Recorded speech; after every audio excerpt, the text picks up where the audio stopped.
ಇನ್ನು 10 ವರ್ಷ ಕಳೆದರೂ ಕೂಡ ಮೂಲ ಸೌಕರ್ಯ ಇಲ್ಲದೆ ಪರದಾಡ್ತಿರುವಂತ ಗೌಳಿ ಲೇಔಟ್ ಜನ.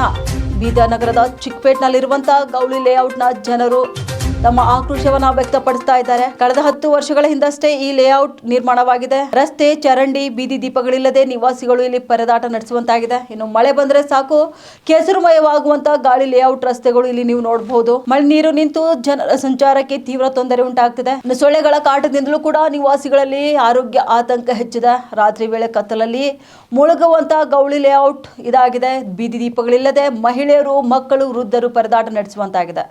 ಚುನಾಯಿತ ಪ್ರತಿನಿಧಿಗಳಿಲ್ಲದೆ ಸಮಸ್ಯೆ ಹೇಳಿಕೊಳ್ಳಲು ನಿವಾಸಿಗಳು ಇಲ್ಲಿ ಪರದಾಟ ನಡೆಸುವಂತಾಗಿದೆ. ನಗರ ಪಾಲಿಕೆ ವ್ಯಾಪ್ತಿಗೆ ಬಂದರೂ ಕೂಡ ಸಿಗದ ಮೂಲ ಸೌಕರ್ಯ ಸೌಲಭ್ಯ ಇಲ್ಲಿ ನೀವು ನೋಡಬಹುದು. ಕಳೆದ 1 ವರ್ಷ ಹಿಂದಷ್ಟೇ ಮರ್ಕಲ್ ಗ್ರಾಮ ಪಂಚಾಯಿತಿಯಿಂದ ಪಾಲಿಕೆ ವ್ಯಾಪ್ತಿಗೆ ಸೇರಿಕೆಯಾಗಿದೆ. 10 ವರ್ಷಗಳಿಂದ ಅಧಿಕಾರಿಗಳ ನಿರ್ಲಕ್ಷ್ಯಕ್ಕೆ ಇದೀಗ ನಿವಾಸಿಗಳು ಆಕ್ರೋಶವನ್ನ ವ್ಯಕ್ತಪಡಿಸ್ತಾ ಇದ್ದಾರೆ. ರಸ್ತೆ ನಿರ್ಮಾಣಕ್ಕೆ ಹಲವು ಬಾರಿ ಮನವಿ ಮಾಡಿದ್ರು ಕೂಡ ಇನ್ನೂ ಪರಿಹಾರ ಸಿಕ್ಕಿಲ್ಲ. ಪಾಲಿಕೆ ಆಯುಕ್ತರಿಗೆ ಹಾಗೂ ಶಾಸಕರಿಗೆ ಮನವಿ ಮಾಡಿದ್ರು ಕೂಡ ಏನು ಪ್ರಯೋಜನವಾಗ್ತಿಲ್ಲ. ಕೂಡಲೇ ರಸ್ತೆ, ಚರಂಡಿ, ಬೀದಿ ದೀಪ ಕಲ್ಪಿಸಲು ಜನರು ಆಗ್ರಹಿಸುತ್ತಿದ್ದಾರೆ. ಸಮಸ್ಯೆ ಬಗೆಹರಿಸದಿದ್ರೆ ಹೋರಾಟದ ಎಚ್ಚರಿಕೆಯನ್ನ ನೀಡಿದ್ದಾರೆ ಅಲ್ಲಿನ ನಿವಾಸಿಗಳು.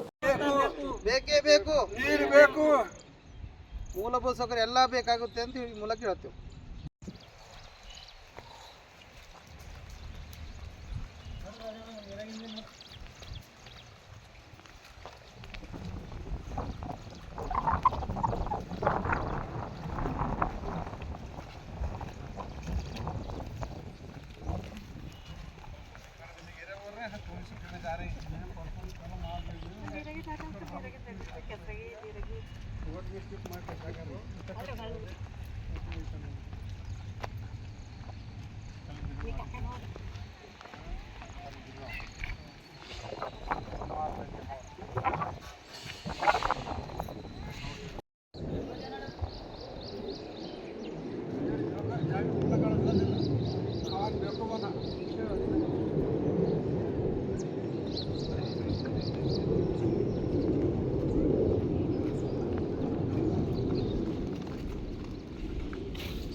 ಸರ್ ಹತ್ತಿರ ಸಲ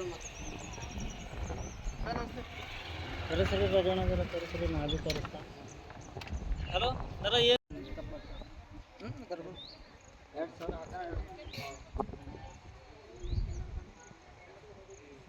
ಹಲೋ ಸುಮಾರು ವರ್ಷಗಳಿಂದ ಹಲೋ ಆಕ್ಟಿವಿಟಿ ಹಾಕೊಂಡ್ಬಾರ ಬೇಕೇ ಬೇಕು, ಬೇಕೇ ಬೇಕು, ಬೇಕೇ ಬೇಕು, ಬೇಕೇ ಬೇಕು, ತುರ್ತು ಬೇಕು.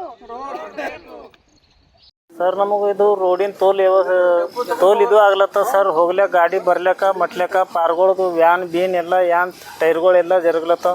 ಆಲ್ರೆಡಿ ಸರ್ ಇದು ರೋಡಿನಾಗ ಶೆಡ್ ಹೊಡೆದಿಂದ ಅದ ಸರ್. ಓನರಿಗೆ ಹೇಳಿದ್ರು ಕೇಳಲ್ಲೋಗ್ಯಾನ ಸರ್. ಅವ್ನಿಗೆ ಹೋಗಿ ಮಾತಾಡ್ರಿ ಅಂತ ಕಸಿ ಅನ್ಲತ್ತನ ಸರ್. ಅವು ಯಾರನ್ನೂ ಹೇಳಿದ್ರು ಕೇಳಲ್ಲೋಗ್ಯಾರ. ಅವರು ರೆಸ್ಪಾನ್ಸೇ ಸಿಗಲ್ಲೋಗ್ಯಾರ ಸರ್. ನಮಗೆ ಇಲ್ಲಿ ಪಾರ್ಗಳು ಹೋಗ್ಬೇಕಂದ್ರೆ ನಮ್ಮ ಪಾರ್ಗಳು ಹೋಗ್ಲೇ ಬರ್ಲಿಕ್ಕೆ ತೋಲ್ ಎತ್ತರದ ಆಗ್ಲತ್ತ ಸರ್. ಇದು ಯಾರು ಹೇಳಿದ್ರು ನಿನ್ನ ಪೊಲೀಸವರು ಕರೆದ್ರು, ಪೊಲೀಸವ್ರನ್ನ ಬಂದ್ರು ನೀವು ಬಂದು ಕಸಿ ಕಂಪ್ಲೇಂಟ್ ಕೊಡ್ರಿ, ನಾನು ನೋಡ್ಕೋತೀನಿ ಅಂತ ಕಸಿ ಅಂದಾರ ಸರ್ ಅವರು.